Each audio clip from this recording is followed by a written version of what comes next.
how to set the Google Keyboard or Gboard font to system default or Gboard default on the Samsung Galaxy S25 series. First, tap on the home button to return back to the home screen.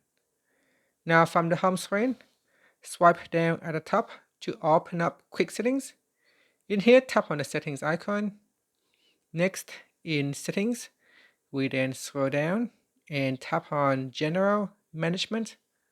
After that, we scroll down and in here, tap on Keyboard List and Default. Then tap on Gboard. Next, tap on Preferences. Now we scroll down and in here, tap on Font. And from here, you can use System Default or Gboard Default.